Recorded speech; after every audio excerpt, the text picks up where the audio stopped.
práctica.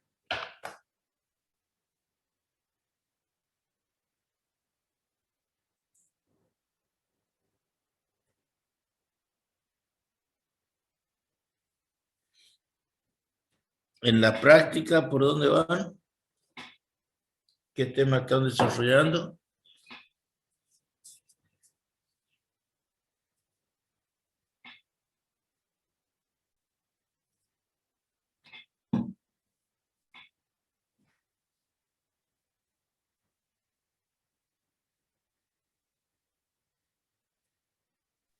Ya nos adelantamos. No, se cortó, no se escuchó nada.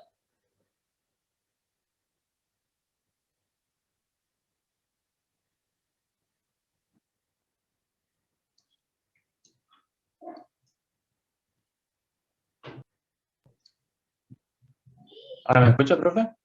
Sí. Le decía que ya nos adelantamos a la teoría, ya vimos, nos dio una introducción el profe a resistividad. Bueno. Bueno, vamos a empezar con toda la parte de corriente eléctrica. Y vamos a suponer pongamos que esto sea un tubo.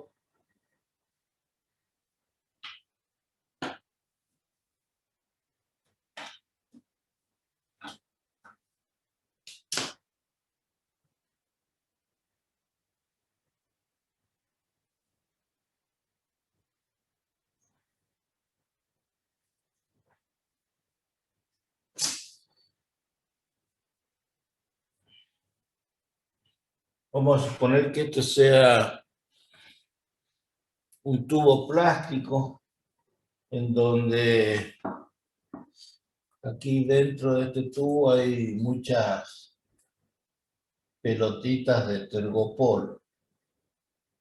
Está lleno está todo lleno de pelotitas de tergopol.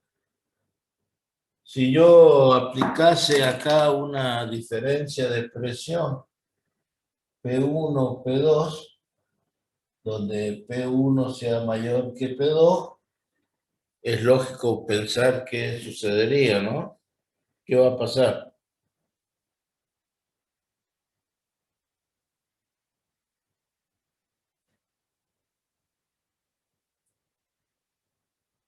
¿Qué piensan que puede pasar?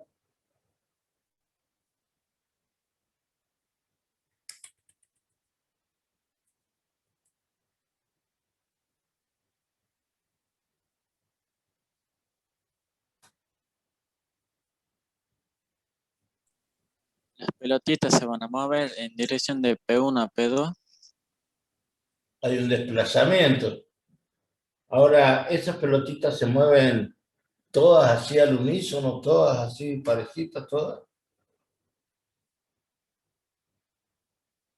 ¿Qué opinan? No, habíamos dicho anteriormente que era un movimiento, no era aleatorio, era otra palabra. Movimiento caótico. No, sí, son sinónimos, aleatorio o caótico. O sea, esta pelotita que está acá, ¿no es cierto?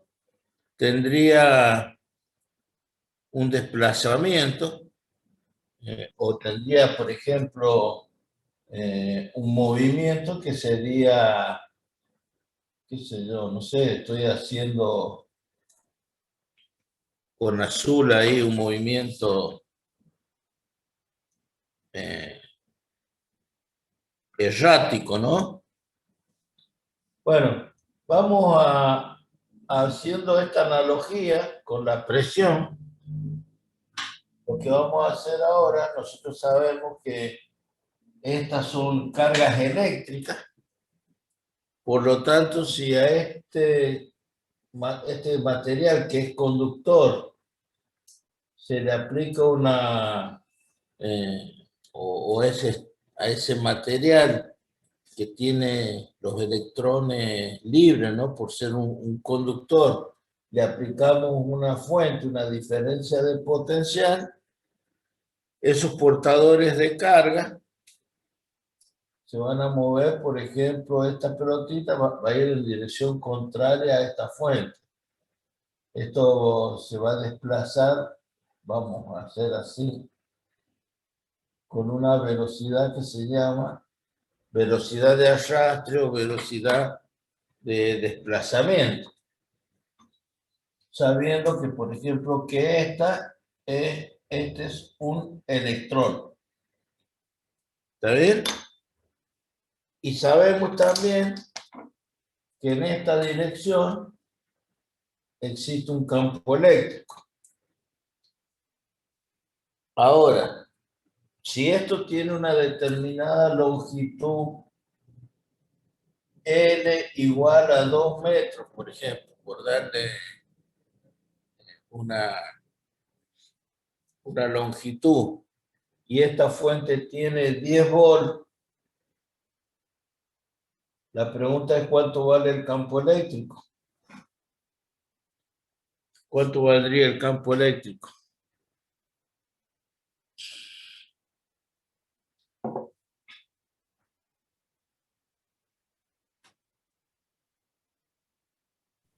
El voltaje dividido en la distancia, en la longitud.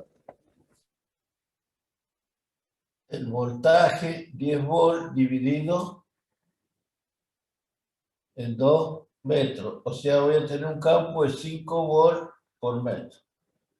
Correcto, porque la unidad de campo eléctrico, antes fuerza por unidad de carga, este era Newton sobre Coulomb, y de la expresión de que V es igual a E por D, de aquí E, las unidades del campo son unidades de voltaje sobre unidades de distancia. Bueno, son cosas que vamos aplicando de lo que ya hemos visto. Pero la corriente eléctrica, para cuando definimos la unidad de carga, se definía, la corriente como la cantidad de carga Q por unidad de tiempo. ¿Sí? Tantos coulombs por segundo. Siempre y cuando esta definición nosotros la damos cuando la corriente era constante. En cambio, si es variable, tenemos que tomar la rapidez de cambio de Q respecto de T. Esas serían las consideraciones en cuanto a cómo vamos a considerar las corrientes, y más allá que para ponernos de acuerdo en la nomenclatura, cuando son términos de corrientes continuas, se colocan las corrientes en mayúsculas, y cuando son corrientes de alterna, se utilizan acá, por ejemplo, corriente y tensión en mayúsculas, y cuando es alterna, corriente y tensión con minúscula. Eso es algo que vamos a adoptar a partir de ahora como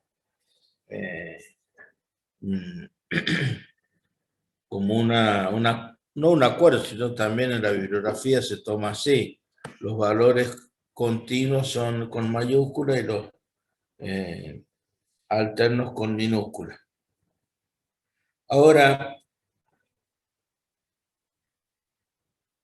para hacer el estudio que nosotros necesitamos, vamos a considerar algo muy importante, y es que ese campo eléctrico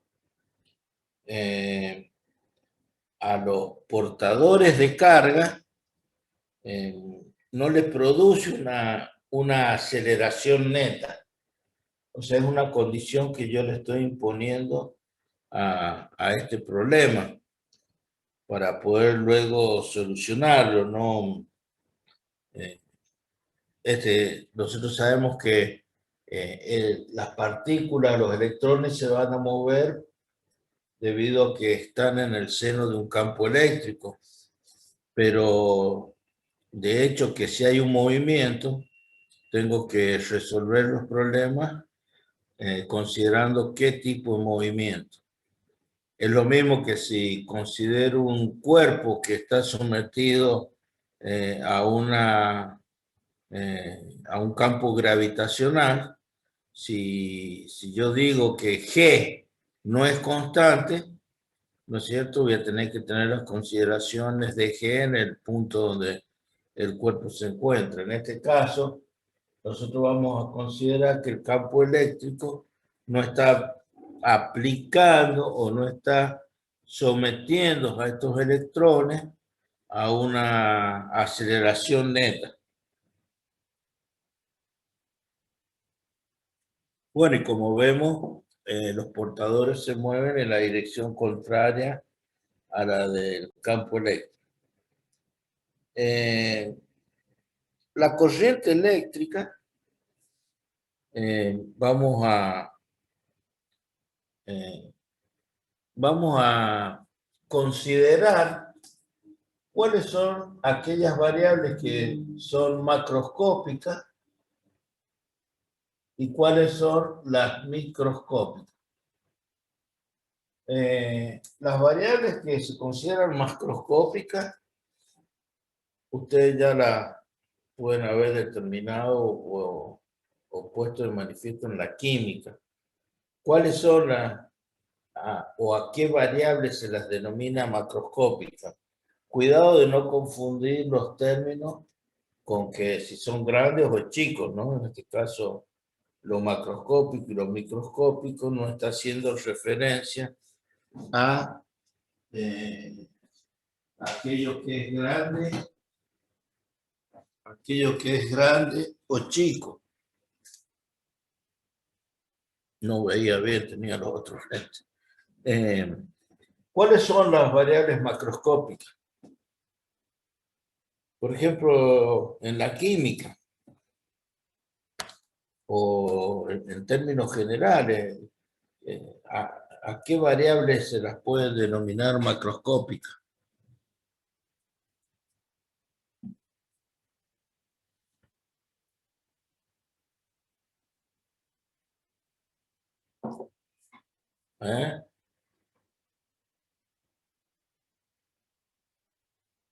¿Saben o no saben? Si no saben, tienen que decir, pues, si no lo voy a pasar por alto.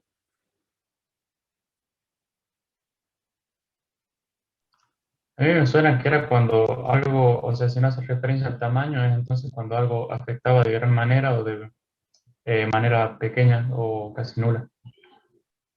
No. A ver, ¿yo puedo medir la presión? Sí, Sí. ¿Puedo medir la temperatura? también. ¿Puedo medir el volumen?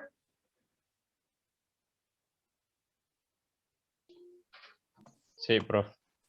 ¿Con qué elemento mido el volumen? Nómbrenme un instrumento que mida volumen.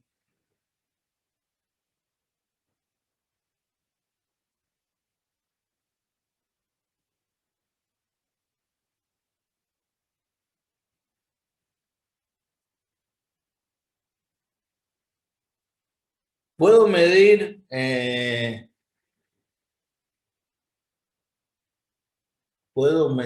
a ver, presión dinámica o presión estática.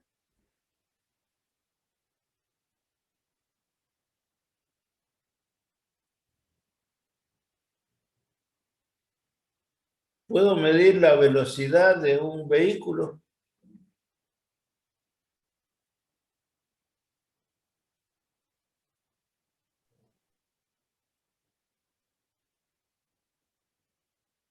Bueno, las variables macroscópicas son todas aquellas que son susceptibles de medición.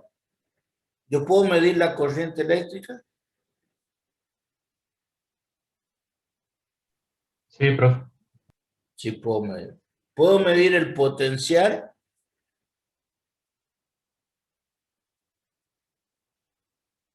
Tomo una batería y digo, voy a medir cuántos volts me está entregando la batería. ¿Lo puedo medir?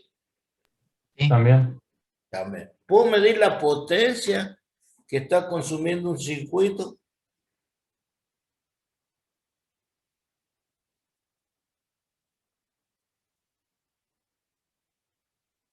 Sí, creo que también.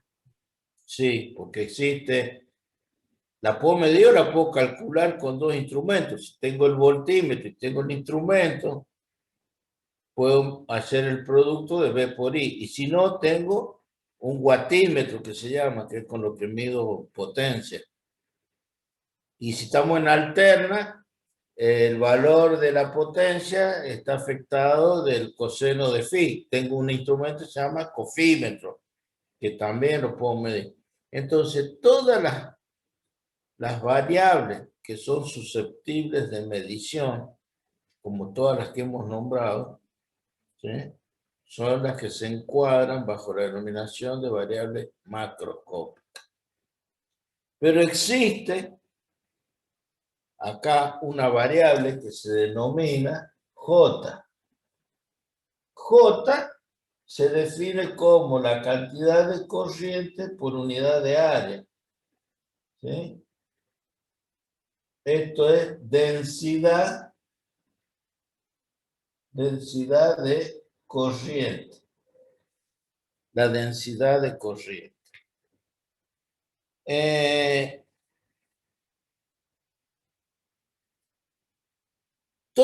Ustedes, yo creo que ya deben haber visto en el análisis matemático, esto es un vector, J es un vector, que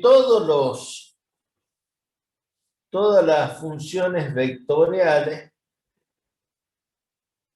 a todas las funciones vectoriales le corresponde un flujo. Por ello es que nosotros hemos visto que si tengo el campo eléctrico, ¿sí?, tengo el flujo phi sub E. Cuando veamos el campo magnético de inducción, voy a tener un flujo phi sub B. Estos son vectores y estos son los flujos asociados. Bueno, entonces si J es un vector, ¿cuál sería su flujo? Bueno, acá el flujo del vector, el flujo phi sub E, lo hemos visto como el producto de ¿quién? De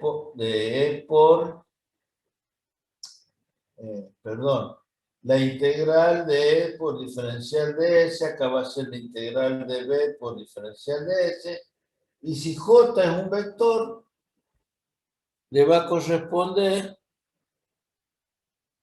un flujo que es la corriente eléctrica. Entonces, de acá, la corriente eléctrica, el flujo del vector J, es la integral de J diferencial de S. Todo como productos escalares, por definición de flujo, ¿sí?, como asociación. Entonces, la corriente eléctrica es el flujo del vector J, ¿sí? La corriente eléctrica se define como el flujo del vector J. Ahora, lo que tenemos que analizar es, bueno, este J es un vector. Y como vector tendrá que tener módulo, dirección y sentido. Bueno, en cada porción del conductor, ¿sí?, el J lo tengo que analizar, ¿sí? El J tiene la dirección, J tiene la dirección de la corriente eléctrica, o sea, sería en la dirección contraria al campo. Ahora, si yo tomase acá hiciera una ventana acá, así, una ventana acá,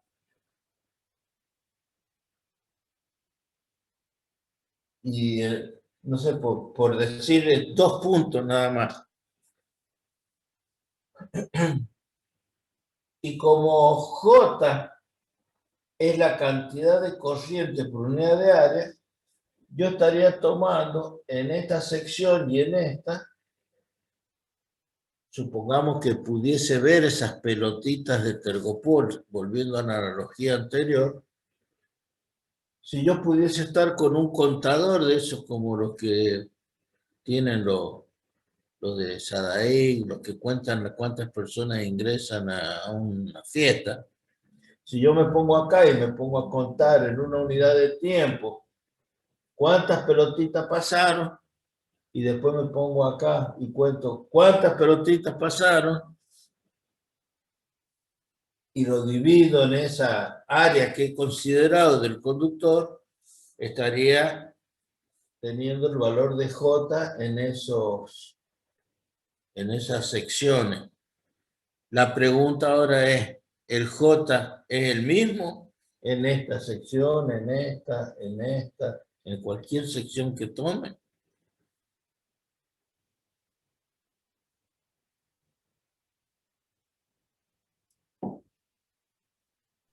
Si es un sistema cerrado, tendría que ser el mismo.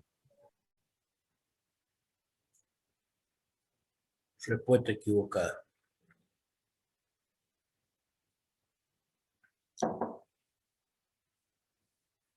Piensen en lo que respondieron primero, cómo se mueven las pelotitas. Si el movimiento de las pelotitas es caótico, tendría que ser una probabilidad de 1 en 100.000 millones para que estos sean iguales. Es imposible que en dos instantes distintos, en dos lugares distintos, la cantidad de pelotitas que pasan en la unidad de área sea la misma, ¿sí? Siendo que estas pelotitas se mueven aleatoriamente. Podría o no darse, pero es una en cuanto. ¿Se entiende? O sea que el J no es constante. La densidad de corriente no es una constante. Es depende del lugar en donde nosotros estemos considerando el análisis. Y volviendo al movimiento de estos portadores, bueno, sabemos que se desplazan, pero ya hemos dado una consideración, hemos dicho que el campo eléctrico no le aporta una aceleración neta. Entonces vamos a considerar, por ejemplo, a N minúscula, el número de electrones por unidad de volumen. Eso sería una densidad. La densidad volumétrica de electrones. Bueno, ¿cómo puedo saber si esta es el área del conductor y esta es su longitud? Yo podría conocer cuál es el número de electrones de la siguiente manera. La densidad N multiplicada por el área y por la longitud, o sea, el volumen. Tendría el número de portadores que hay en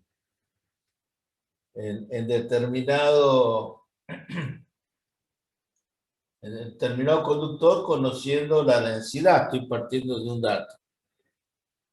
Por otro lado, hemos dicho que el campo eléctrico no imprime aceleración. Por lo tanto, voy a estar en presencia de un movimiento rectilíneo uniforme, porque no hay aceleración. Entonces debido a esto, voy a poder expresar que la velocidad es la relación entre el espacio y el tiempo. ¿Sí? Entonces, la cantidad de carga Q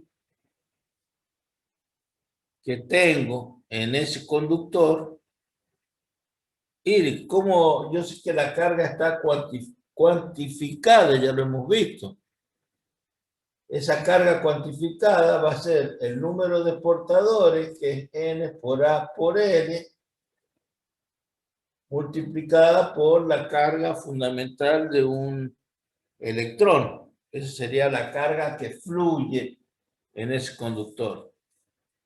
O sea, si tengo 10 portadores de carga en total, ¿no? Acá esta cuenta, dada la densidad y dada el área y el volumen, esto me da 10 portadores y lo multiplico por E igual a 1,6 por 10 a la menos 19 coulomb, voy a tener la carga. Bueno, pero la pregunta es, si la corriente se define, la corriente la hemos definido como la cantidad de carga por unidad de tiempo, la pregunta es en qué tiempo fluye esa carga. O sea, la cantidad de carga ya la tengo. Y para definir a la corriente eléctrica, me haría falta conocer en qué tiempo fluye esa carga. Entonces, como es un movimiento rectilíneo uniforme, el tiempo lo puedo calcular como la velocidad, ¿está bien? Perdón, el espacio sobre la velocidad. Bueno, el espacio que recorre es la longitud L. ¿Y a qué velocidad se desplaza? Y a la velocidad de arrastre o la velocidad de desplazamiento, que es lo que nosotros buscamos. Bueno, acá podemos poner V sub D, velocidad de arrastre, ¿no? Eso es. O sea que nuestra incógnita, ¿sí? Fácilmente puede ser deducida si nosotros reemplazamos que la corriente es Q sobre T. Q es N por A por L por E sobre el tiempo, que es L sobre V sub D. ¿Sí? Acá simplificamos. ¿Estamos hasta ahí? ¿Me siguen? Y entonces nos quedaría N por A por E. Esto sería N por A por E por el V sub D. O sea, V sub D despejado de acá sería I sobre N por A por E. Pero acabamos de ver de que esto que está acá, I sobre A, es J. Por lo tanto, nuestra expresión de cálculo de la velocidad de arrastre o desplazamiento es J sobre N por E. Esa es la velocidad de arrastre o velocidad de desplazamiento. ¿Se entiende?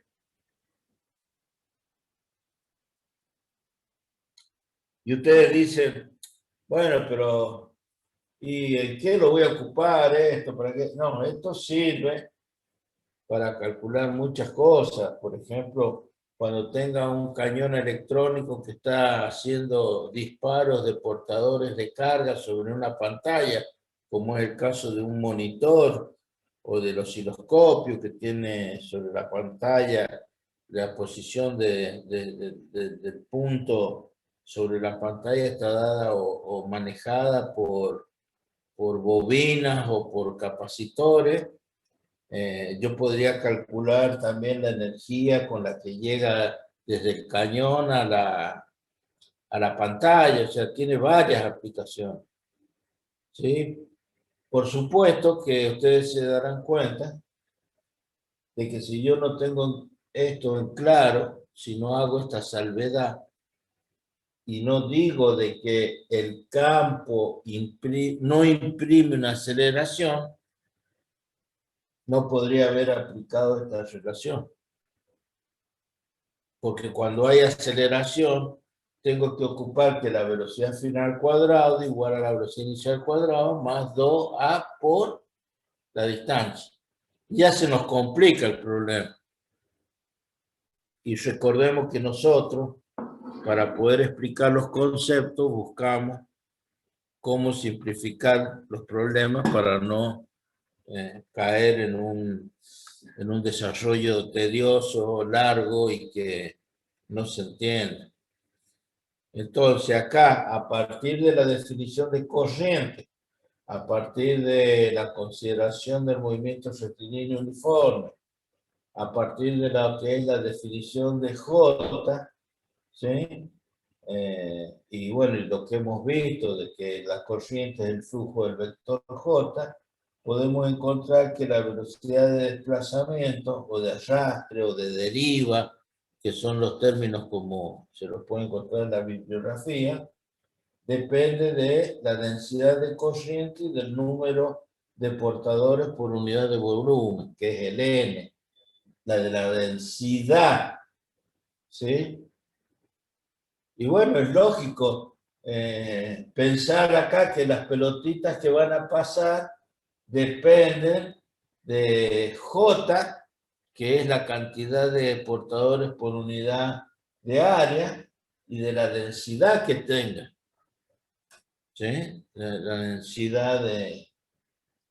Mientras más comprimido, mientras más cantidad de portadores tenga, esta velocidad va a ser menor.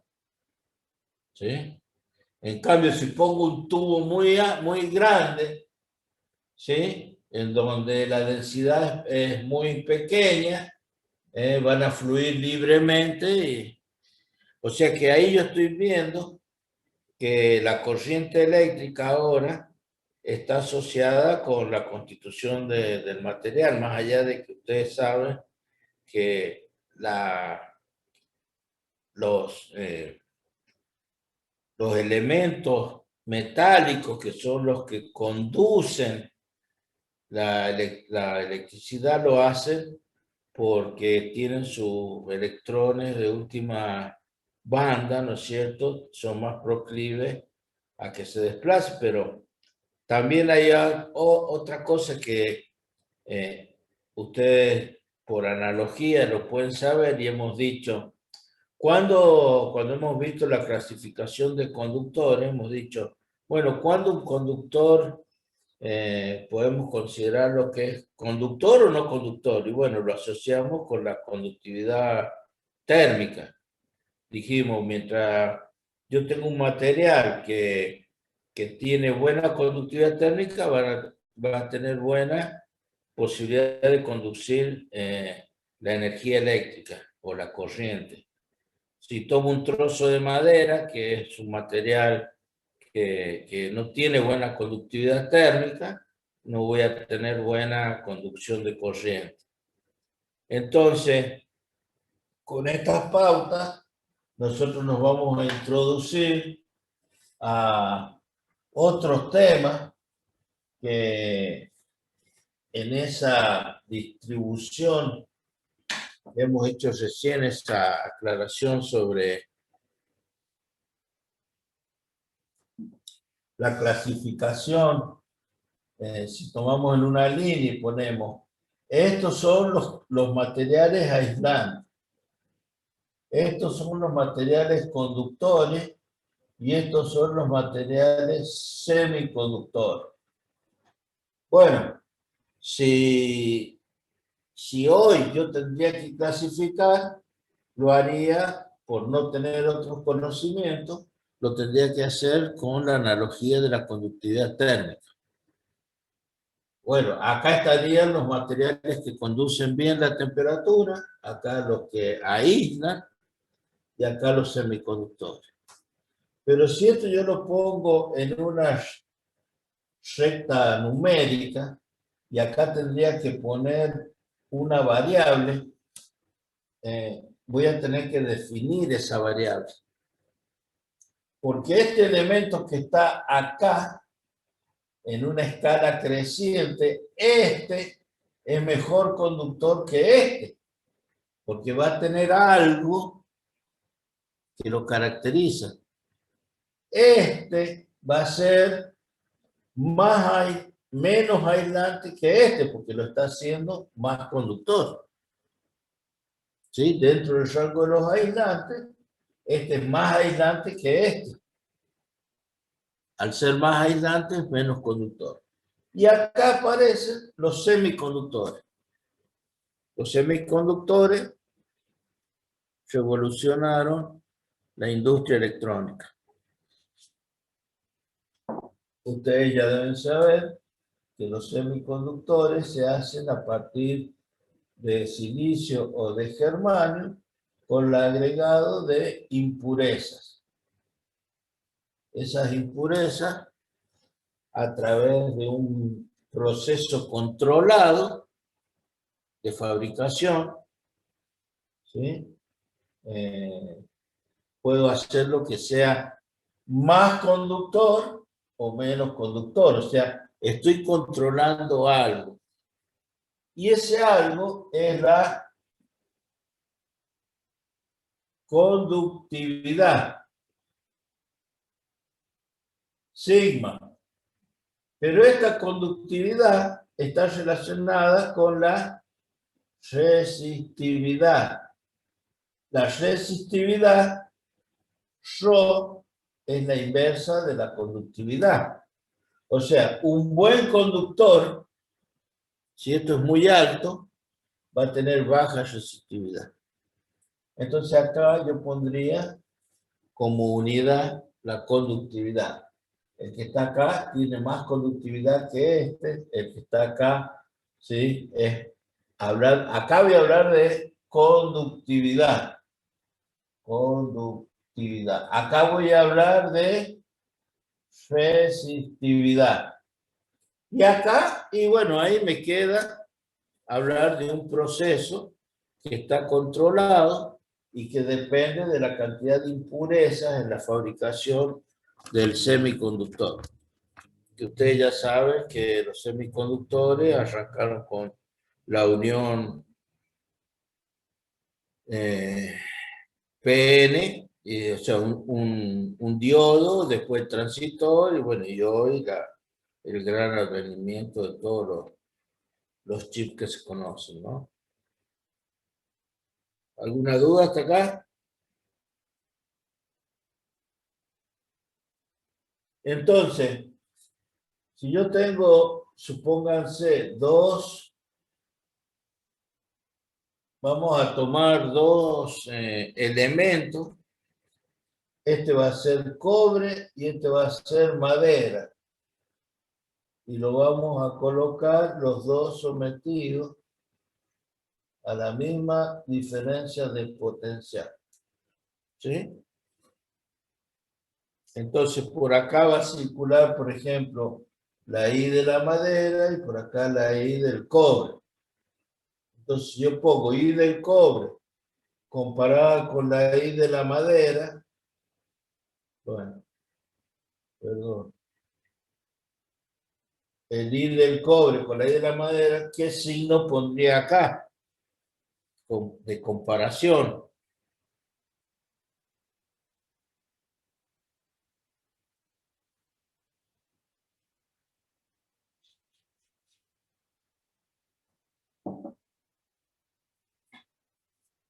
¿Qué pongo ahí?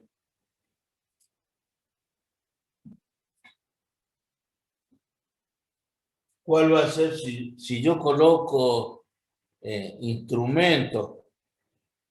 Por ejemplo, acá colocaré un amperímetro que mida la corriente y acá un amperímetro que mida la corriente. Este va a medir el I del cobre y este va a medir el I de la madera. ¿Qué signo pongo acá?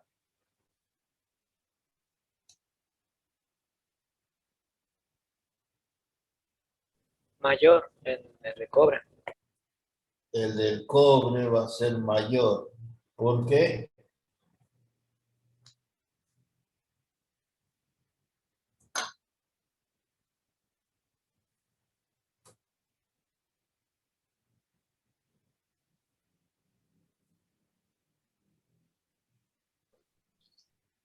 Porque Por- Porque el cobre tiene mayor conductividad que la madera, es decir, y a su vez, digamos, la madera tiene mayor resistividad que el cobre, es decir, impide más el paso de las cargas, de los portadores de carga. Bien, bien. Eso de acuerdo a lo que hemos definido recién. Pero acá estamos hablando de ahora, de a través de esta pequeña experiencia, poder definir, por ejemplo, algo que se llama resistencia.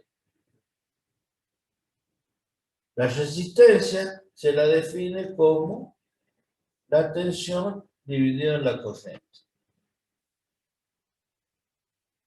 Más adelante ustedes van a ver que en los semiconductores también existe una resistencia dinámica, que se llama, ¿no? Hablando de unidades, esto se mide en volt y esto es en ampere. Por lo tanto, la unidad de la resistencia es el ohm u ohmios. ¿Sí? Esto es por definición.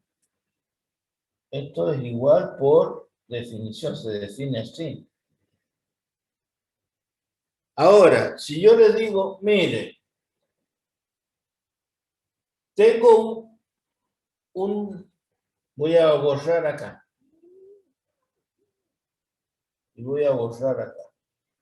Y les digo, mire, por acá circula, si estamos hablando de valores, el voltaje es el mismo, por acá circulan 3 amperes y por acá circulan 7 amperes. No le vamos a llamar IM y el core porque no sabemos. Estamos haciendo una experiencia donde colocamos un voltaje igual a dos materiales que no los conocemos. No es madera ni es cobre. No sé qué es lo que son.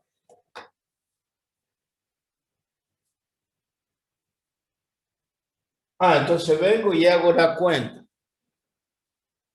Digo, B sobre 3 amperes me va a dar un determinado valor y en el otro me va a dar B sobre 7 amperes un determinado valor. ¿Sí? Esto me va a dar R1 y esto me va a dar una resistencia R2. Acá, ¿cómo va a ser R1 con respecto a R2? Mayor. R1 es mayor que R2. Bueno, entonces, como conclusión, aquellos materiales que tienen mayor resistencia se oponen a la circulación de la corriente. ¿Sí?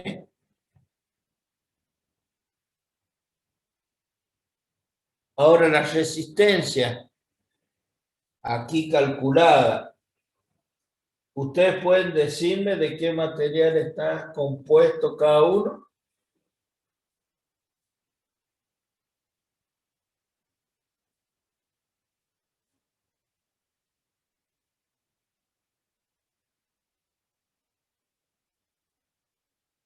A ustedes les dan estos dos materiales en la experiencia y van a ver qué material es este y qué material es este. ¿Pueden expresarlo? ¿Pueden aseverar cuál es ese material?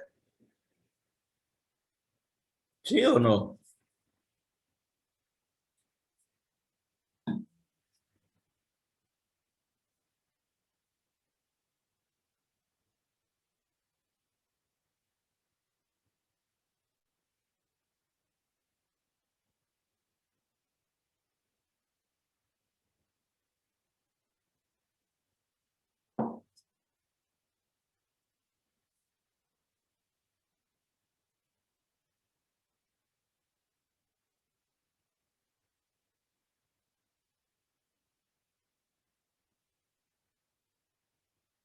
Si le dan dos trozos de material, vuelvo a repetir, ¿pueden decir de qué material son?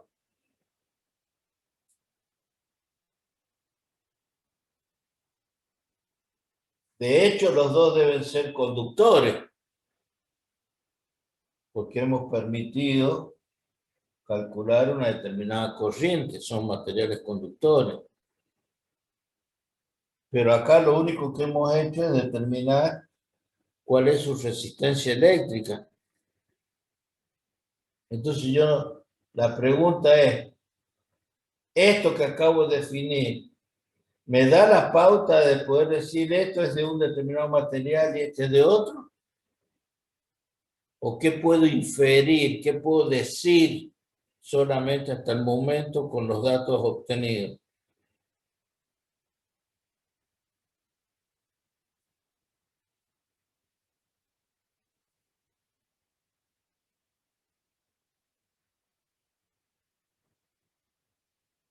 A ver, Kevin, ¿qué estás por decir?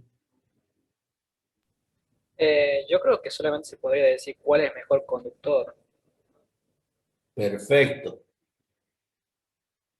Hasta el momento no estamos pudiendo saber con qué material está construido esto o esto. Lo único que en función de los cálculos podemos decir, bueno, este va a ser mejor conductor porque tiene una resistencia menor. Pero no puedo decir que esto sea cobre y que esto sea estaño, o que esto sea cobre y esto sea aluminio, o que esto sea oro y esto aluminio. No. Entonces la resistencia eléctrica, ¿a quién está caracterizando? Que a mí me dé un valor de resistencia, no me está diciendo, este es de cobre y este es de aluminio. No. La resistencia eléctrica caracteriza solo a quién. Es una propiedad de quién. Del conductor. Como bien dijo Kevin, dice, yo lo único que puedo inferir acá es que hay uno que es mejor conductor que el otro. Pero ¿de qué materiales? No sé. No sé de qué materiales. Porque la resistencia eléctrica caracteriza al conductor. ¿Sí? No al material. Si yo le digo, tengo un material que tiene una resistencia óhmica de 10 megaohm y tengo uno que tiene una resistencia de 1 megaohm, yo podré saber que el que tiene menor resistencia podrá soportar al mismo voltaje una mayor cantidad de corriente, porque tiene menos resistencia. Pero no, al decir 1 megaohm y 10 megaohm, no puedo decir el de 1 megaohm es cobre y el de 10 megaohm es aluminio. ¿Está claro? ¿Se entiende o hay alguna duda? Sí, se entiende, profe. Bueno.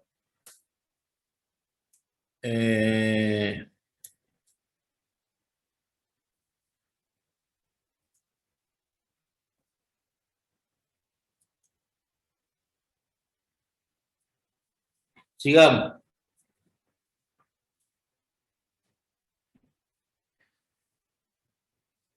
Vamos a borrar todo esto.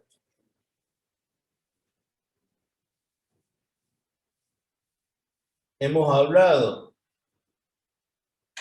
de conductividad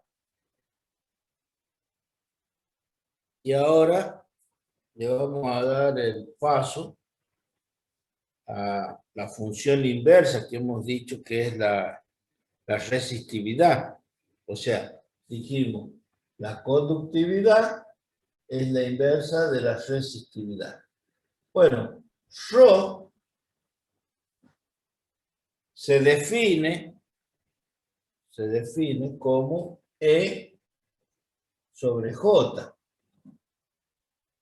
Ahora la pregunta es, ¿el campo eléctrico y J son variables macroscópicas o microscópicas?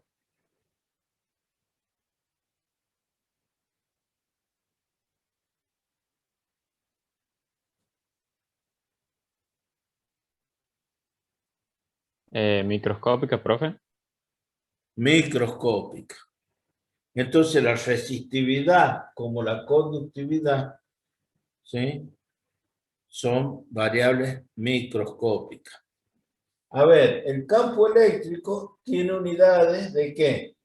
¿Cómo medimos el campo eléctrico? ¿En qué unidades? Ya lo vimos que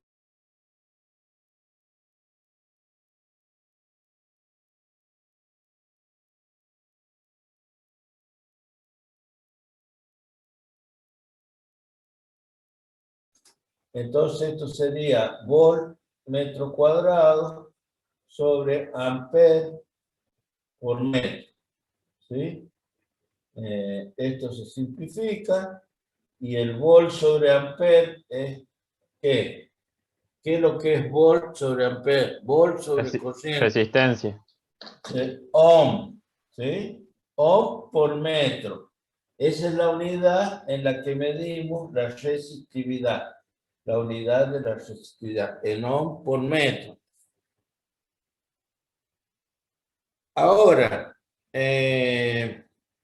fíjense que el campo eléctrico es volt, por la unidad que ya nosotros venimos desarrollando, B sobre distancia o volt, acuérdense que B es igual a E por D. Bueno, puedo poner que es B sobre L y que J, la densidad de corriente es I sobre metro cuadrado, ¿sí? O bien, como lo hemos definido, amper sobre metro cuadrado, ¿no es cierto? I sobre, mejor dicho, lo vamos a poner en términos de la definición. J es la cantidad de corriente por unidad de área. Bueno, Rho es E sobre J, igual. E es B sobre L. Y J es I sobre A. O sea, esto es B por A dividido en I por L. Pero esto que está acá es R por A sobre L. Por lo tanto, la resistencia es Rho por L sobre A. Ah, miren qué importante, ¿no? La resistencia eléctrica que acabamos de ver recién, que caracteriza al conductor, ahora se le agrega una nueva variable, la resistividad. ¿Sí? Entonces, si a mí me dicen, mire, tengo un material donde me dicen que es cobre, que tiene una longitud de L metros y que tiene un área de tantos centímetros o metros cuadrados en la unidad que esté, podré calcular la resistencia. Pero ahora va a ser la resistencia del cobre para esta dimensión. Si yo les doy una varilla y de esta varilla de cobre para esta longitud va a tener una cierta resistencia eléctrica. Ahora, si le doy una varilla de igual longitud, pero de un área más chica, ¿sí? Voy a obtener otra resistencia del cobre. Esta es la 1 y esta es la 2. Acá para la 1 y esto para la 2. El área acá se redujo. Entonces ahora, cuando a mí me pregunten la resistencia, ¿quién caracteriza? Y caracteriza al conductor.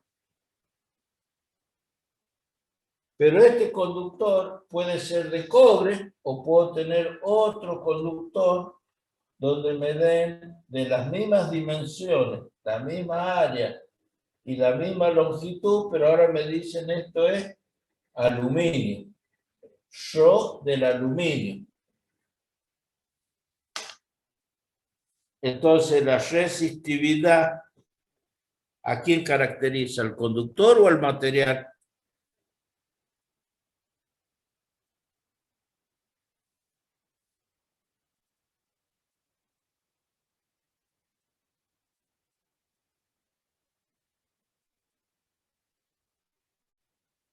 Kevin quiere hablar. Yo cuando Material. lo veo que agarra ahí el auricular, pues, quiere decir. ¿Cómo es, Kevin? Al material. Al material.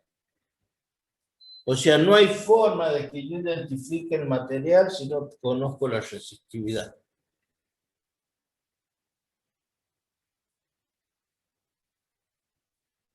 Entonces, si ahora con estos conceptos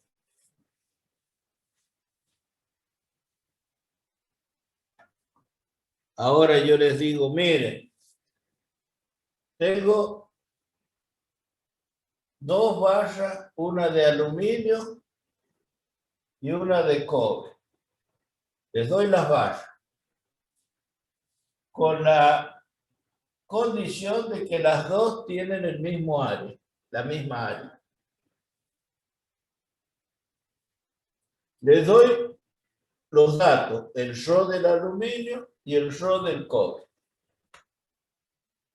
Digo, ustedes están en el laboratorio y le digo, miren, yo quiero que ahora me preparen con estos materiales dos resistencias de 10 kilo.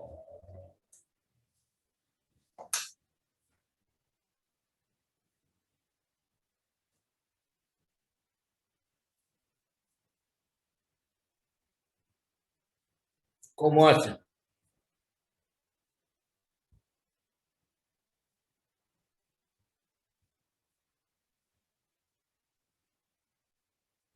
¿Cómo dijo, profe? Les doy dos barras de la misma sección. Una de aluminio y otra de cobre. Les doy los datos de las resistividades. Y les digo, bueno, ahora con estos materiales quiero que me hagan dos resistencias iguales.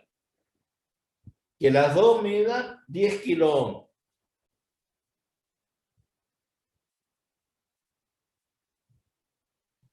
Y tengo que variar la longitud del material. Exactamente. Tendré que calcular, porque digo que la resistencia del cobre es el Rho del cobre por la longitud del cobre dividido en el área. Y que la resistencia del aluminio es el Rho del aluminio por la longitud del aluminio dividido en el área.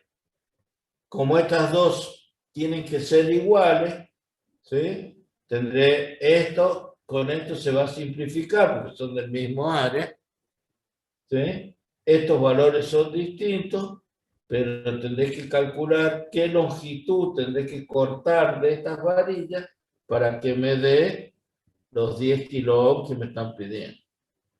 Entonces, conclusión, que la resistencia eléctrica es una característica del conductor. A mí si me dicen, tengo un material de 3 ohms o una de 10 megaohm, no me está diciendo con qué material está construido. Me está diciendo que una va a permitir mayor paso de corriente o menor, sometidos, siempre y cuando estén sometidos a la misma tensión. No me dice nada más. Ahora, cuando yo tengo una determinada resistencia construida con un determinado material y de ciertas dimensiones, podría decir que esa resistencia de X valor formada por este material, ahora sí puedo decir o hacer una comparación entre valores resistivos en función de la resistividad, porque la resistividad caracteriza al material.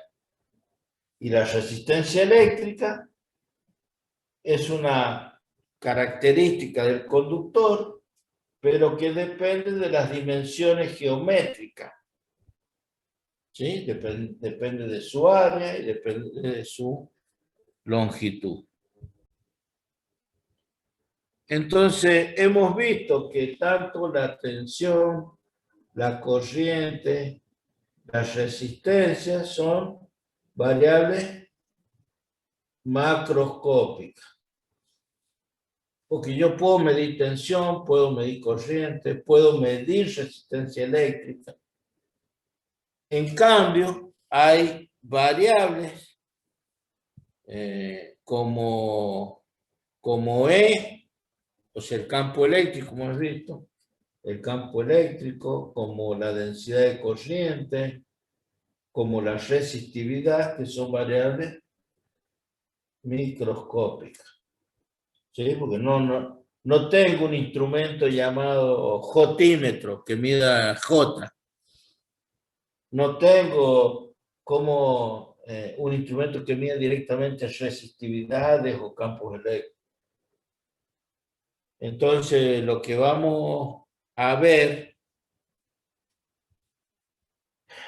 ahora es cómo a través del conocimiento de las variables microscópicas,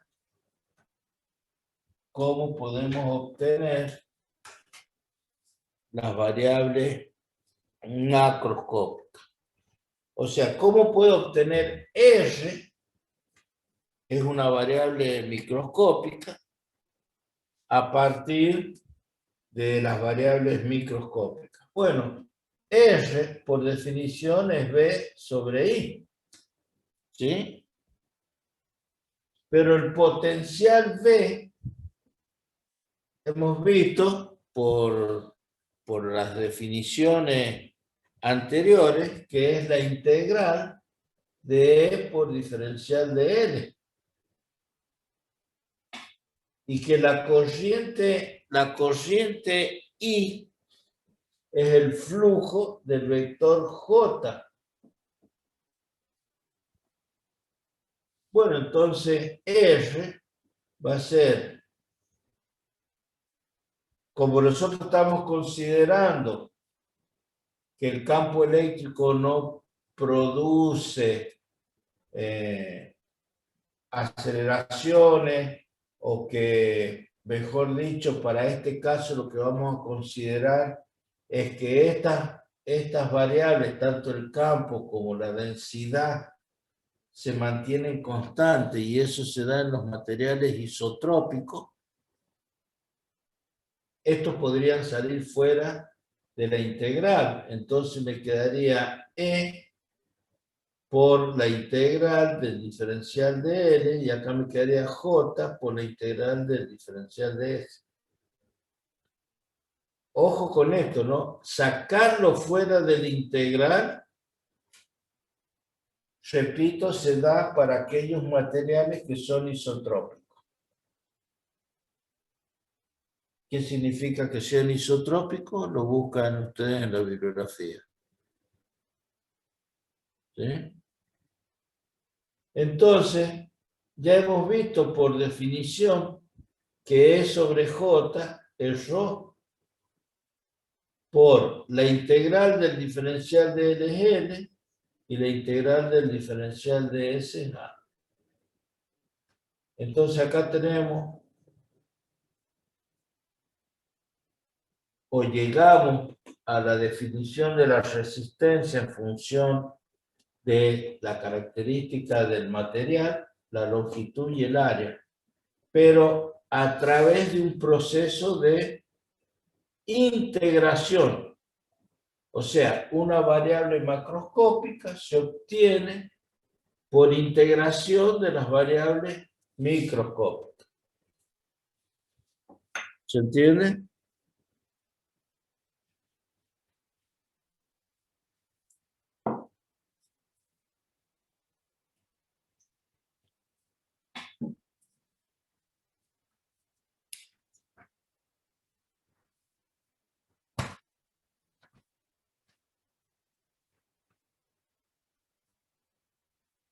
¿Alguna duda?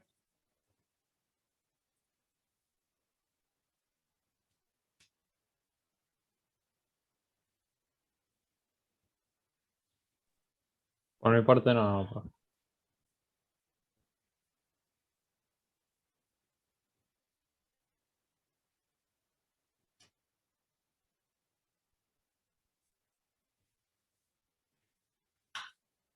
¿Puedo borrar? Bueno. Vamos a seguir ahora profundizando el concepto de esta variable famosa, la resistividad. Ustedes pueden encontrar según los distintos materiales, ya sea que me den la gráfica o cómo es la variación de la resistividad en función de la temperatura, en función de la temperatura. Para el caso del cobre, si nosotros analizamos aquí ponemos que esta gráfica sea para el cobre, esto es una gráfica aproximada que hace así. Pero fíjense que acá si hacemos una ampliación, esto sería así, ¿no? O sea, no parte de cero. ¿Por qué no parte de cero? Y bueno, porque si hemos dicho que R es igual a ρ por L sobre A, y esto, la resistividad sea cero, la resistencia sería nula. Estaríamos en presencia de un conductor ideal donde no hay resistencia. Y la bibliografía dice que a los menos 273 grados absolutos, ¿sí? O que los semiconductores, perdón, que los conductores o los superconductores son aquellos que se consideran que no tienen resistencia. Por eso es que se ponen barras conductoras y que se hacen circular con gas para que se disminuya su temperatura a cerca del del cero absoluto y exista una conductividad infinita. Si la resistividad es C, la conductividad es la inversa de la resistividad. Si la resistividad es cero, la conductividad es infinita. Y también van a leer en la bibliografía que a los 273 grados absolutos negativos, al 0 grado absoluto, existe actividad. No es que no exista actividad. O sea, a eso se refiere en que hay algún grado de resistencia perdón, de resistividad. Por eso es que acá está el 0 y acá está el mínimo valor de resistividad, al 0 absoluto. ¿Sí? Entonces, si yo tomo dos valores acá, este sería el punto de coordenada T0, este sería el T1, este sería el ρ0 y este sería el ρ1. Entonces sabemos que podemos calcular un coeficiente alfa que es 1 sobre ρ, delta sería en este triángulo el delta ρ sobre el delta t. Y si acá reemplazamos, sería 1 sobre ρ menos ρ0, o ρ1 menos ρ0 sobre t1 menos t0, igual a un coeficiente alfa, que cuando se toma el límite, ¿sí? Porque esto por definición en el límite, sería, aplicando el límite, sería alfa 1 sobre ρ por la rapidez de cambio de el diferencial de ρ respecto de t.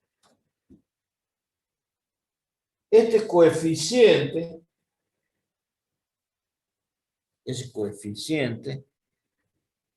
¿sí? Puede llegar a ser positivo o negativo. Es positivo para los metales, cobre, aluminio, níquel, plata, y es negativo, acá puedo poner en general los metales, y acá el carbono. Entonces, esto va a dar origen al estudio que vamos a hacer en materia de quinto año, los conocidos PTC, coeficiente de temperatura positivo, y el carbono negativo son los que dan origen a los NTC, coeficiente de temperatura negativa. ¿Qué significa? Que si el alfa, porque ahora yo de esta expresión, yo puedo decir que ρ es ρ0 por 1 más alfa delta t. Lo saco de acá, de esta expresión. ¿Sí? Despejo por el ρ1, si quieren llamarlo. Y esta expresión es la que me va a decir cómo sería la resistividad y dependiendo si este coeficiente es positivo o negativo. O sea que hay elementos que según cómo estén con el material que estén construidos, cuando aumenta su temperatura, aumenta su resistividad. En cambio, si está construido con carbono, como el carbono tiene un índice negativo, ¿sí? A medida que aumenta la temperatura, este número es negativo, es 1 menos un número, este se hace más chiquito, entonces coeficiente de temperatura negativo. O sea que son elementos que varían su resistividad según con qué material están construidos. Y ustedes van a aprender la aplicación de esos elementos, NTC o PTC, cuando en quinto año veamos las propiedades que tienen, así como les han enseñado el diodo, el transistor, las curvas características. Bueno, estos elementos tienen curvas características, tensión corriente, la corriente en función de la temperatura, o sea, hay una serie de características que se estudian en cada uno de estos elementos. ¿Sí? O sea que la resistividad depende pura y exclusivamente del tipo de material. Si estamos hablando de los PTC, están formados generalmente por materiales metálicos. En cambio, los NTC están formados por sustratos de carbono. O sea, que yo puedo obtener un material que a medida que aumenta la temperatura disminuya su resistencia. Entonces hay muchas aplicaciones de estos elementos, los NTC o los PTC, que como les digo, para poder aplicarlos o para poder entender cuál es su uso, en quinto año vamos a ¿cómo se llama? A estudiar sus curvas características. Ustedes ya han visto transitores, ¿no es cierto? ¿Sí o no?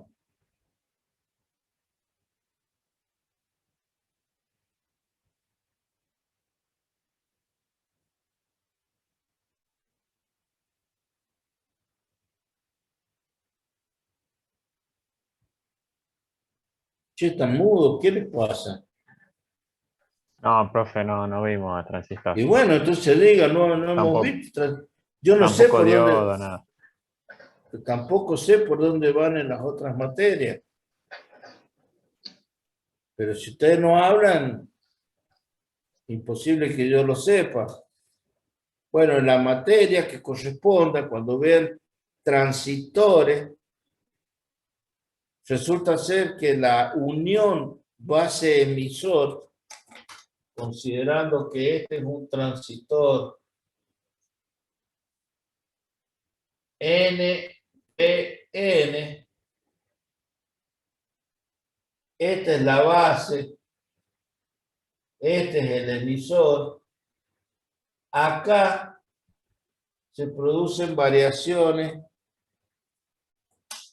de la tensión con la temperatura. Entonces se suele utilizar un elemento de esto que compense esa variación de temperatura. Bueno, en la materia que corresponda lo verán. En quinto año lo vamos a estudiar específicamente.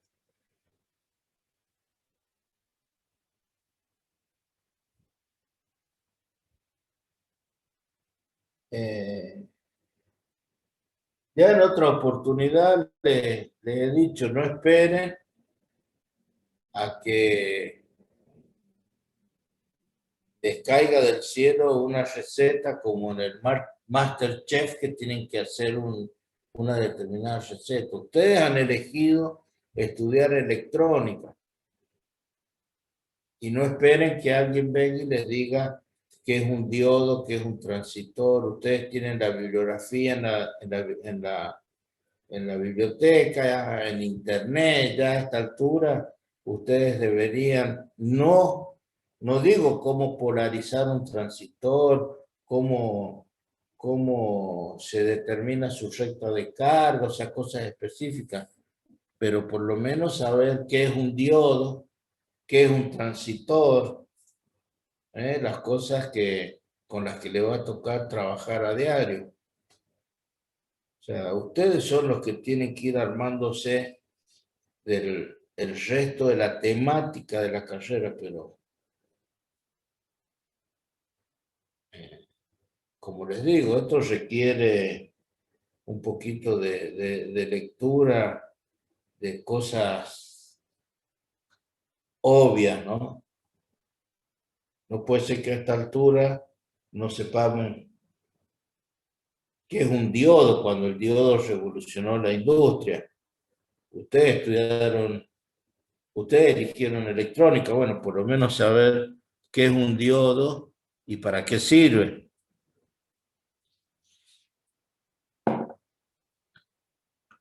Y hoy en día, con la posibilidad de utilizar la red internet, pueden encontrar la información al momento.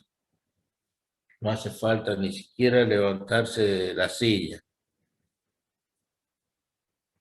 Bueno, ¿alguna duda sobre esto?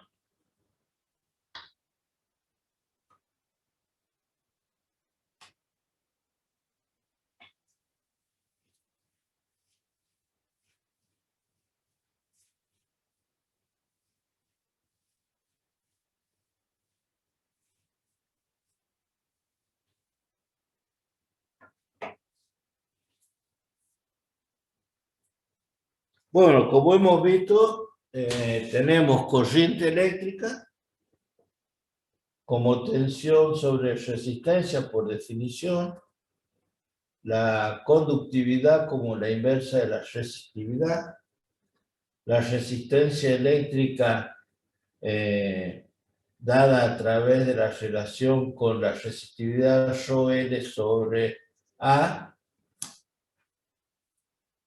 Pero, ¿qué pasa si yo voy a un laboratorio y coloco en un circuito, por ejemplo, este material, lo someto a una fuente variable, le aplico una tensión, puedo medir la corriente acá, el amperímetro, el voltímetro. Vamos a hacer así. Acá vamos a colocar una fuente variable y vamos a indicar que acá ponemos el voltímetro en paralelo. Y a su vez, vamos a poner este material en una caja que mantiene la temperatura constante. Entonces, vamos al laboratorio y hacemos una tablita. Tensión, corriente, para B1 y 1, para B2 y 2, para B sub N y sub N. ¿Sí? Y después vamos y la graficamos. Tensión, corriente. ¿Sí? Para este material que nosotros hemos colocado ahí, nos da una curva de este tipo. ¿Sí? Donde podemos decir que por los datos que nos han dado, este material tiene el ρ del cobre, o sea, es una resistencia colocada en un circuito donde se mantiene la temperatura constante, y ya vamos a ver por qué. Y levantamos esta curva, o sea, esto es para el cobre. Quiere decir que en cualquier instante yo puedo reconocer dividiendo esta tensión B1 sobre I1, o acá B sub N sobre IN, y obtengo la resistencia. O sea, la resistencia es una constante. Por lo tanto, para poder diferenciar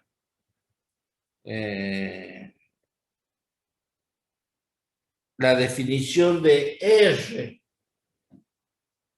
como B sobre I, ¿sí?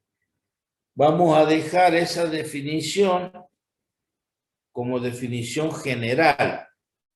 O sea, esto representa para cualquier material, si yo hago el cociente B sobre I, ¿sí?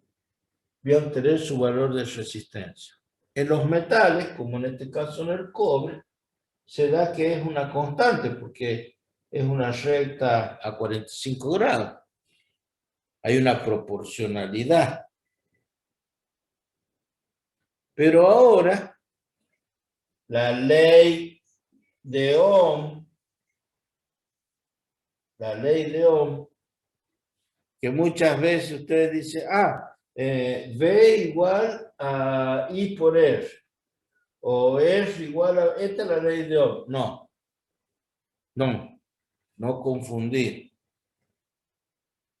La ley de Ohm, ¿sí?, es una propiedad específica, y no algo genérico. ¿Por qué? Porque si yo tengo una curva de este tipo, tensión corriente, en esta zona, a medida que aumenta la tensión, aumenta la corriente. ¿Sí? En esta expresión dice que si aumenta la tensión, si V es igual a I por R, si aumenta la tensión, aumenta la corriente, estoy en una proporcionalidad. Pero en esta zona, por ejemplo, para pasar de este punto a este, la tensión disminuyó, pero la corriente aumentó. Entonces la resistencia ya no es una constante. Porque aquí disminuyó la tensión, pero aumentó la corriente. Esto es un valle de resistencia negativa. Entonces, por eso, no confundir lo que es la ley de Ohm, en donde muchas veces uno va y dice, ley de Ohm, esta es la ley de Ohm. No, la ley de Ohm, ¿sí?, relaciona tensión con corriente. Pero yo en estos puntos, ¿puedo calcular la resistencia? Sí. Yo puedo hacer el cociente de esta B1 sobre esta I1, de esta B2 sobre esta I2. Sí, en todo momento puedo calcular la resistencia. ¿Sí? Cumpla o no cumpla con la ley de Ohm. ¿Esto cumple con la ley de Ohm?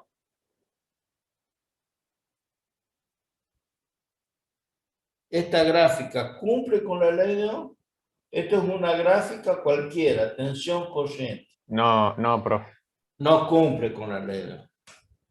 O sea que la ley de Ohm, nosotros podemos expresar esa proporcionalidad B igual a R por I para los materiales, como en estos casos el cobre, en donde es un valor constante. Acá, nosotros tenemos que decir, los materiales, yo puedo calcular la resistencia eléctrica, cumpla o no cumpla con la ley de Ohm. Por eso debemos expresar de que la ley de Ohm es una propiedad específica. ¿De quién? De los conductores, pero no es una ley general. No es una ley general. Que quede claro, ¿no? Entonces, ¿puedo borrar? Lo que vamos a ver ahora es algo que ustedes ya lo conocen, que es si yo tengo una barra de longitud L0 y luego de haberla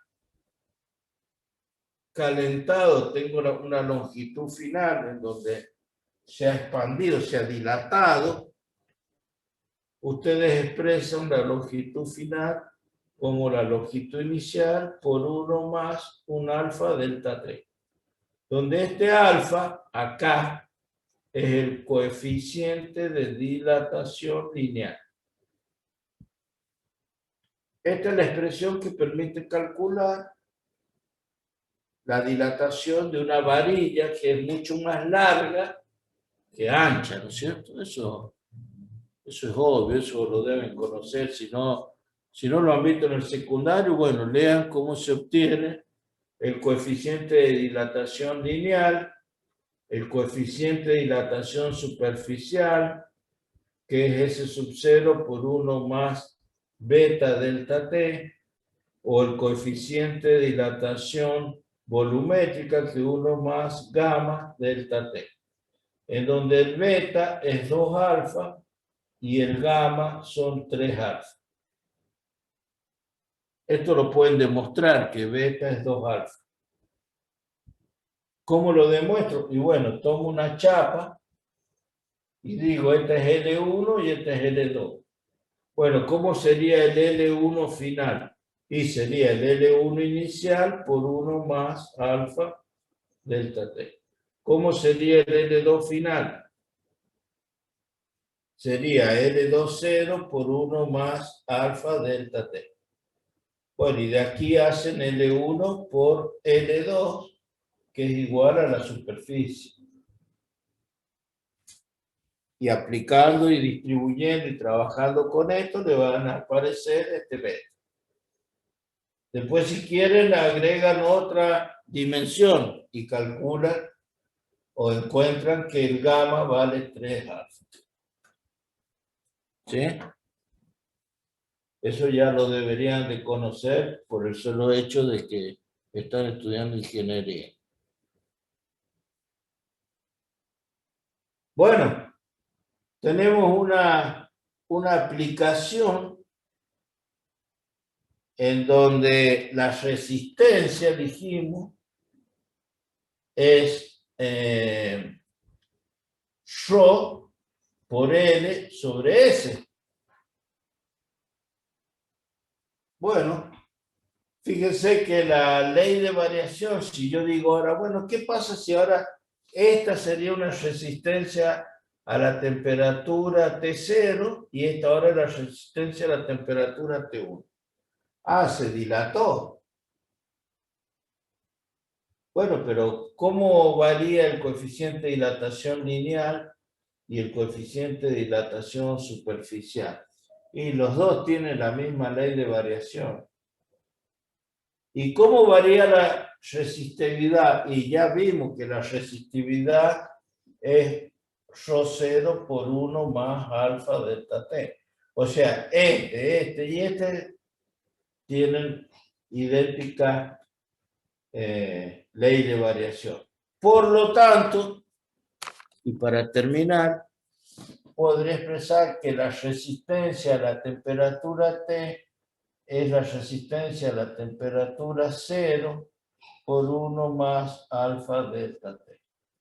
O sea, si a mí me dicen, mire, tengo una resistencia que tiene un coeficiente de variación positivo, porque está hecha con metal, es un PTC, y a la temperatura de 25 grados centígrados tiene tal valor, calcule cómo variará su resistencia cuando la temperatura aumente 30 grados. O sea, a los 55 grados, quiero saber qué resistencia va a tener. Por lo tanto, acá me pueden dar que el alfa sea positivo o que sea negativo. ¿Cómo va a variar la resistencia en función de la temperatura? ¿Sí? La demostración de que esto parte de esto ya la hacen ustedes. Pero el concepto para un problema de determinación de variación de la resistencia con la temperatura, tengo que saber, me tiene que dar los datos. Con qué está construido o directamente los valores el coeficiente que sea positivo o negativo. Y simplemente reemplazar.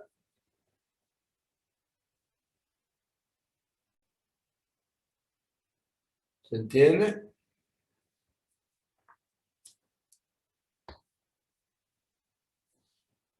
Bueno.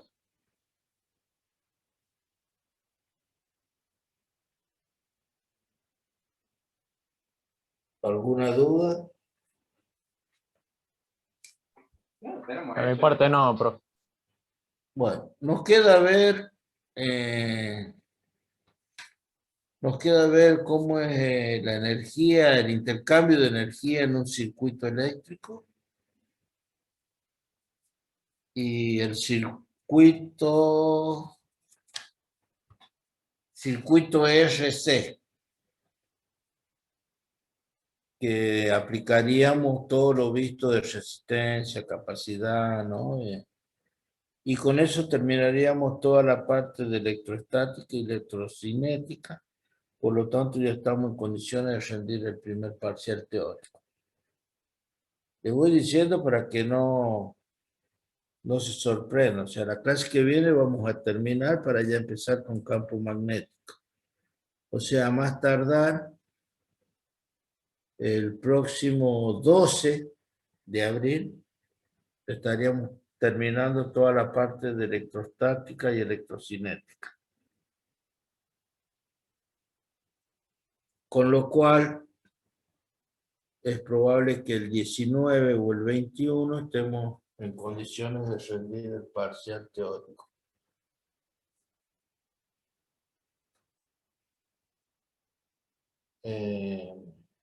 A mí me quedan grandes dudas sobre si están estudiando o no la teoría, porque hay preguntas que hago que deberían ser respondidas inmediatamente cuando se tiene un conocimiento de lo que hemos venido diciendo. Ya les dije que al principio de año que acá se junta todo y se hace una bola de nieve. No esperen a que el día 10, el día 14, el día 19, ponerse a estudiar la semana que viene recién todas las materias. Algunos la llevarán al día, que no lo demuestran, y otros tendría que decir, mire, estoy conforme con el desarrollo porque todos contestan, porque todos están empapados en el tema, pero como digo, a lo mejor, ojalá me equivoque. Ojalá me equivoque. Pero no es lo que ustedes demuestran. Así que vayan poniendo las barbas en remojo, como dice el dicho. Porque el parcial teórico es complejo. Hay que leer muchísimo. ¿Estamos de acuerdo? Ya estamos sobre la mitad de la materia. Nos queda, acuérdense que les dije que la materia se dividía en 3 partes. Déjenme ver un minutito. Física 2 de electrónica, cronograma.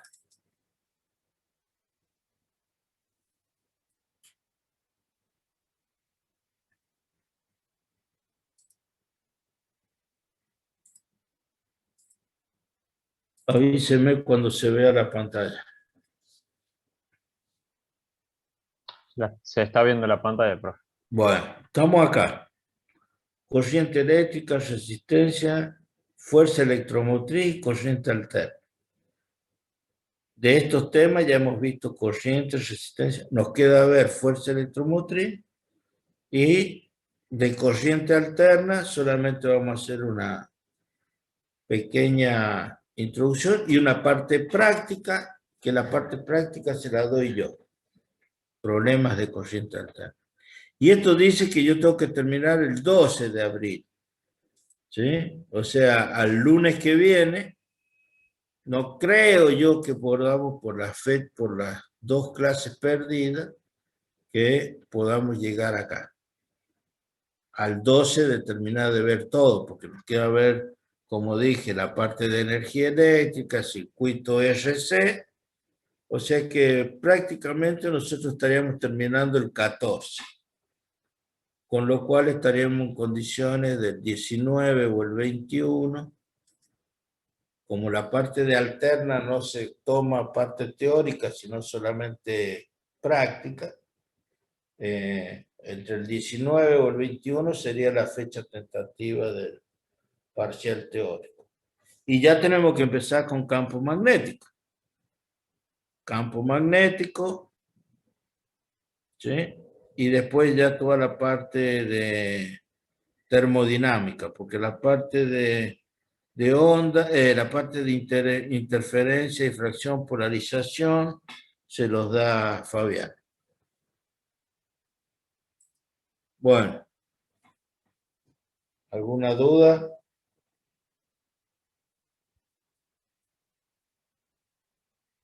Muy rápido pasa todo, ¿no? Y son muchos temas. Y todos interrelacionados. Así que quien no se Profe, haya... profe, disculpe, ¿el Sí. examen teórico y el práctico no se en la misma semana o No, pueden no, no, llegar no, a, no. pueden Eso llegar a diferir? lo arreglan con el ingeniero Juan Barro. O sea, ustedes sepan que está, yo no tengo en vista o no me ha comunicado el ingeniero Juan Barro en qué fecha les va a tomar eh, la parte práctica. De todas maneras, si él no da la parte de alterna en la práctica, eso se lo voy a dar yo.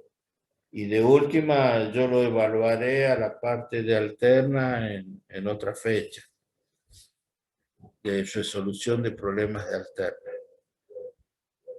Para lo cual, ya les voy diciendo, ya se los voy diciendo, tienen que saber números complejos. ¿Sí? O sea, yo no voy a explicar cómo se opera con números complejos. Yo voy a dar la teoría de la parte de alterna, que la tienen en los apuntes, lo necesario para que ustedes puedan resolver los problemas, pero la parte del álgebra, o sea, de cómo se suma, se resta, se divide o multiplica con números complejos, eso lo tienen que saber ustedes. No sé si tengo, aguárdenme un segundo. Fíjense después en los apuntes que yo les pasé. Estoy buscando, yo tenía una, a ver.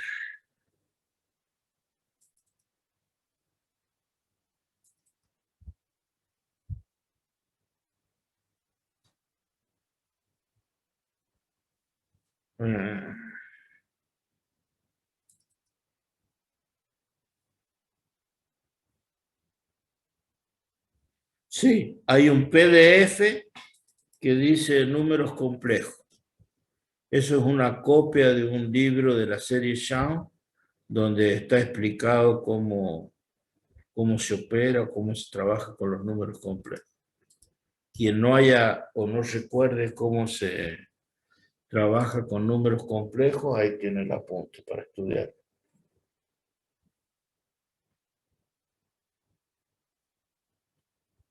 Se los digo porque sé que muchas veces en álgebra no alcanzan a ver en profundidad estos temas.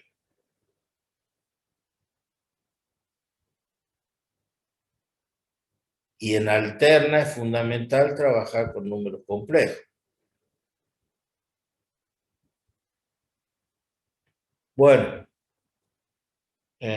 sobre la marcha de la semana próxima veremos cómo avanzamos y cuándo definimos la fecha de evaluación. Y como les dije, espero equivocarme al respecto de la lectura que hago de las clases, de que no, sobre todo que la gran mayoría no participa y no sé si es porque no están con los temas vistos, si es por una cuestión de no querer participar. Bueno, eso ya se lo expliqué. Lo mismo que el encendido de las cámaras y todo lo demás, ya no estoy para tratar de andar de niñero. Si quieren estudiar, estudian. Si quieren prender la cámara, la prenden. Si quieren participar y preguntar, participan y preguntan. Yo voy a cumplir con mi tarea. Y después evaluaré y pondré las notas. pero ya, ya no son del curso de ingreso, muchachos y señoritas o señoritas, ya están en segundo año. Cada uno sabe lo que tiene que hacer.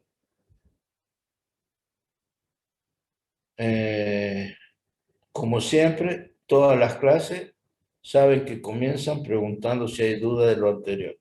Hasta ahora, todas las clases hemos empezado sin novedad, o sea que yo entiendo que todos no tienen ningún tipo de duda. Así que vamos para adelante. Bueno, nos vemos, si Dios quiere, dijimos el 12. Bueno, profe, nos vemos. Que ande bien. Nos vemos. Nos vemos, profe. Hasta luego.